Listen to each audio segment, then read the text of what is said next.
Ever felt like your boundaries are a ticking time bomb, constantly tested and tampered with by others around you? Don't worry, you're not alone.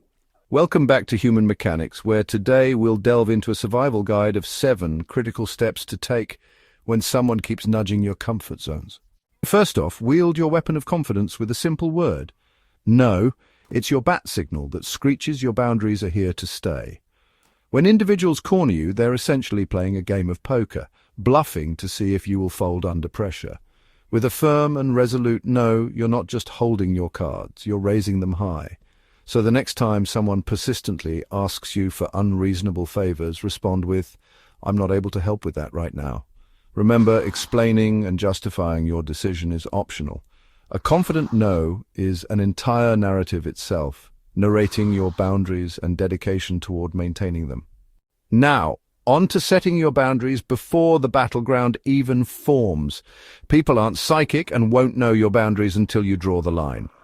The next time a coworker interrupts your lunch break, tell them, "I need this time to recharge. Let's catch up after lunch." It might feel odd, but it's a signal to others that your time and energy are precious commodities not to be trifled with. Let's move on to the power play shutdown tactic. Some folks might test your limits to incite a reaction or exploit an emotional response. Reacting fuels their intentions. The solution? Practice emotional detachment. When they throw a snide remark your way or bait you into an argument, handle it with a locomotive of calm and passive assertiveness. A simple, "I won't be discussing this," or "that's subjective," can jam their manipulation gears. The less emotional energy they receive, the less powerful their provocations become. Think of it as a fire running out of oxygen and slowly dying. But here's what: boundaries without consequences are ineffective. When someone oversteps your territory, it's vital to follow through with the repercussions. So if a friend continues to disrespect you, act accordingly, be it ending the conversation, distancing yourself, or taking a rain check on the relationship. Consistency is paramount, because when you mean what you say, they'll pause and reconsider before poking your boundaries again. Now, this may seem tough, but don't take their behavior personally. The act of constantly mowing down your boundaries has more to say about them, not about you. They might be used to bossing others around or struggling with insecurities. Cue the saying, "It's not you, it's them." By not taking their behavior personally, you can dissect the situation with clarity and keep your emotional balance checked. Another point to note: limit your interactions when boundaries are neglected despite your unabridged attempts. This doesn't imply cutting them off completely, but rather being mindful about their access to you.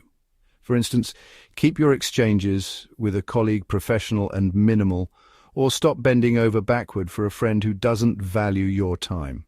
Creating such distances underpins the idea that their boundary-breaking behavior passes off as unacceptable. Finally, much like our pristine tequila shot glasses, self-respect should never be compromised. After all, setting boundaries isn't only about stitching a barrier against others, it's more about paying homage to your self-worth.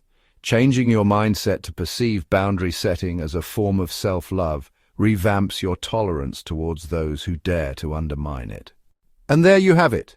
7 steps for securing and asserting your boundaries, showing the interlopers that you aren't an easy boundary to breach. Thanks for tuning in to Human Mechanics. Clicking that like and subscribe button would mean a world to all of us here. In Human Mechanics, we believe not just in building physical strength, but mental resilience too. Stick around and let's get mechanically strong together.